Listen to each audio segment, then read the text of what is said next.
If you are also mainly playing CSGO and have run out of ideas what you can do in the game, then here you have 33 CSGO things to do when you're bored at home. We're gonna start with surfing. There are loads of players who play CSGO solely because of surfing, as it's such a chill/stress-free activity to do. Just put your favorite music on, learn the basics, which means forgetting the W and using only A+D depending on which side you are touching the ramp with, and enjoy your smooth ride that Travis Pastrana would be proud of. If you have very competitive soul in you, you can potentially go for those speedrun world records and different surf maps, but you'd need to be extra good at surfing to get anywhere near at those top times.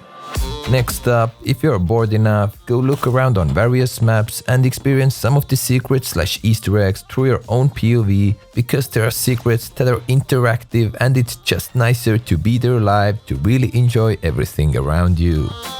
Why not to challenge one of your friends to play 1v1 with you on your favorite hand-picked aim map? There are pistol/AWP only versions out there, but I myself would prefer something more regular with AK/M4s on the ground. Or if dueling your friend only is too dry for you, you can find a 1v1 arena community server. There are plenty of them in the list if you would only search for keyword arena. The way it works is that there's a so-called ladder system where your mission is to get on the first arena, and you can get there simply by winning loads of 1v1s in a row. Each win places you one arena above and each loss gets you one arena down. Simple as that. It's very addictive and at the same time great training to sharpen your aim plus confidence in those type of scenarios where you just need to take the duel. You can go grind missions if you nail the rare timing when there's an ongoing operation in the game. You can also go grind your achievements. In total, CSGO has 167 achievements for players to chase. Unlock them all to be a true grandmaster of the game, although there are also cheats and shortcut maps/ways to get some of the achievements done. So if you ever meet someone who brags about having all the achievements completed, you can never be 100% sure whether they have done them the legit way or not.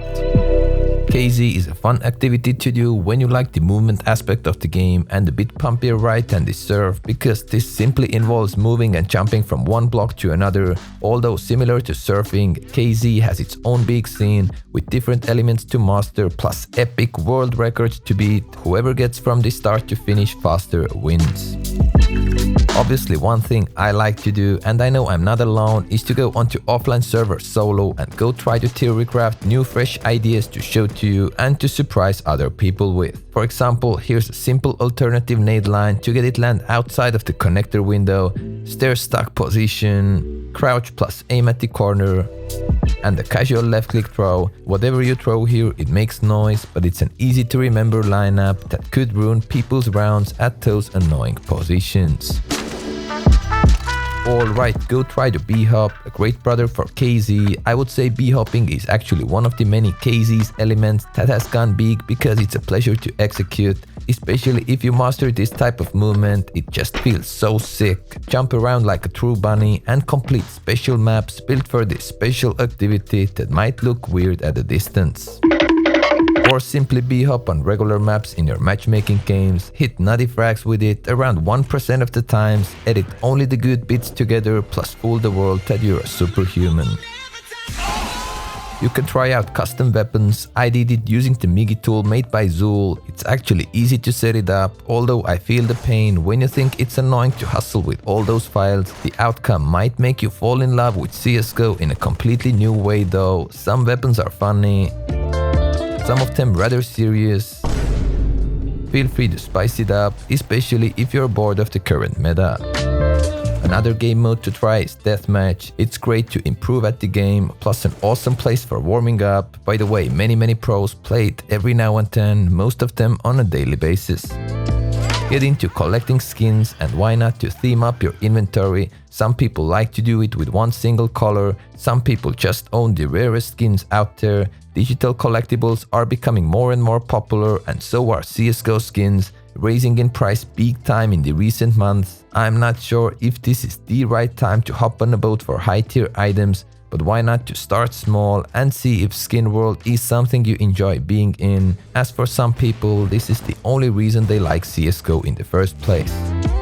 To continue, you can also craft yourself some skins. It means placing stickers on certain skins to create new fresh combinations. When people talk about crafting skins, they usually talk about high-end, very low float value rare skins with extremely expensive stickers put onto them to boost the overall value in the sky. But again, there are some very cheap sticker plus weapon combos out there that look extremely good, so you can get extra creative with those. To do real first steps in the skin scene, you can start by opening cases, although 4 out of 5 cases expect the blue skin, as these are the official odds, and I'm not sure if it'll make you less bored because the result will most likely be bluer than Ninja's hair when he was still at the top. You can play Wingman, amazing short games, around 10 minutes each. Another game mode you can try is Flying Scoutsman. You can find it under the Wargames tab. This is rather full entertainment, the gravity is on and everyone has a scout only. I played this probably more than I should in CS 1.6.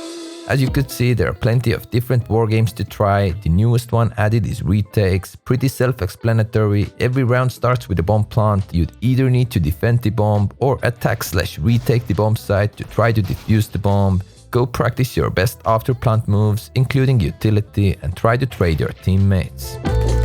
If you're extra bored, go have a look at Steam's workshop and at the CSGO stuff. There are loads of diamonds in form of custom-made fun maps to play with your friends, merchandise and skins for the game. Most of them are not accepted yet. By the way, from my Steam profile, you can go have a look at my skins submitted to the workshop. If you like any of these, go thumbs up on them to maybe one day see ya in the game, link in the description. I mean, how can you not like this lovely P90 Rush B?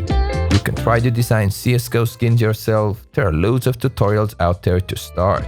You can also try to design CSGO maps yourself. You could easily be the next David, Dave J. Johnston or Sean F. Pone Snelling. You can go try run boosting and find different cool use cases for that.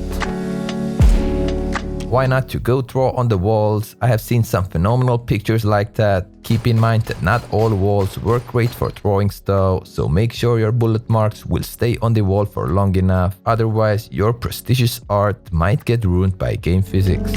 Next up, you can use some of those custom maps dedicated to aim training to actually improve your reactions plus aim. Useful AF. Go play Danger Zone, that's pretty much PUBG in CSGO, but shorter and better. Next up, the good old hide and seek, plus you simply can't be bored if you do it with right people. I guess I don't have to explain the rules to you, just hide well. Also, you can technically do it on whatever map, but custom made maps work the best with lots of details / corners / actual secret hidden positions to use to go totally James Bond. Don't forget the remaining wargames again, Demolition, although it makes me more bored. And Arms Race that can actually be a lot of fun, plus again it's rather fast, so even if you have only 10 to 15 minutes in your hands, you could go for one, level up your weapons till you reach to the knife. Whoever gets the first knife kill on the board is the glorious Arms Race World Champ at that point of time on that certain server. Of course, you can always go watch some CSGO related YouTube videos that could help you to spark a new type of interest to the game, and instead of only watching your favorite one, you can also go have a taste of others as well, as there are loads of decent content out there. Alright, watch an Overwatch case, or many of them, this way you help the game get rid of cheaters, obviously not all of them at once, but better small steps than no steps, plus you might learn something new about CSGO while watching it with wall hacks on, the pre-aiming spots, wall bangs, some general timings, or simply nothing because your suspect is spin botting. By the way, not everyone can watch Overwatch cases. According to Google, you need to be CSGO's active member, ranked as a Gold Nova 1 or above, and have a couple of 100 hours of playtime on your account, so being able to be an Overwatcher is a prestigious role. Thanks Valve. Watch some top tier pro CS, especially if you have ran out of complaints towards your Nova/Silver teammates how this game should be played. That's a joke obviously, don't do that because pro gameplay has to differ and differs a lot from your casual matchmaking games, plus don't be toxic in general. Alright, go play around with fun console commands, preferably on an offline server where you don't harm anyone. There are plenty of them out there, plus some of them are extra crazy. To be really honest with you, SV_bounce is one of my favorites and in my eyes a true underdog. 32 zombie mod. Lastly, you can just make some music and don't be the annoying dude, but rather try to be Vivaldi.